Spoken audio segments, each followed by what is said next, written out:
কারাগারে পাঠানো হলো তনু হত্যা মামলায় গ্রেপ্তার সাবেক সেনা সদস্য হাফিজুর রহমানকে। 3 দিনের রিমান্ড শেষে শনিবার তাকে আদালতে তোলা হয়। এ সময় কুমিল্লার senior judicial magistrate Abdullah Al আমানের আদালত এই নির্দেশ দেন। 3 দিনের রিমান্ডে হাফিজুরকে ব্যাপক জিজ্ঞাসাবাদ করা হয়। এ সময় গুরুত্বপূর্ণ কিছু তথ্য পাওয়ার কথা জানিয়েছেন তদন্ত কর্মকর্তারা। সেগুলো যাচাই বাছাই করা হবে বলেও জানান তারা। গত 6 এপ্রিল মামলার তদন্ত কর্মকর্তা হত্যাকাণ্ডে জড়িত সন্দেহে 3 জনের ডিএনএ নমুনা মিলিয়ে দেখার আবেদন করেন।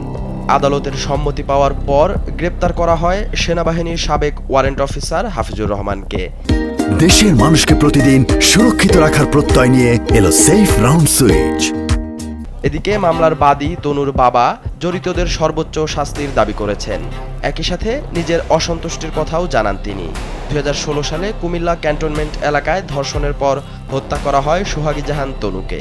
আলোচিত সেই হত্যাকাণ্ডের 1 দশক পর প্রথম কোনো আসামিকে কারাগারে পাঠানো হলো।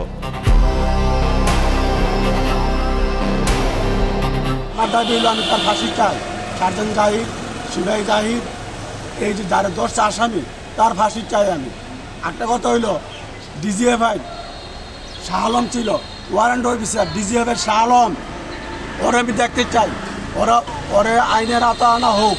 সিপাহী আমার কথাই শোনে না। কেন আমার কথা শুনবে না? আমার কথা হলো এটা একটা মার্ডার কেস, আজ 11 বছর এটার কোনো হদিসই পাওয়া যাচ্ছে না। আসামি অ্যারেস্ট হওয়ার পর আমি সন্তুষ্ট না। কেন আমার সাথে কথা হয় না? আমার সাথে কথা নইলে আমি কেমনি সন্তুষ্ট হব?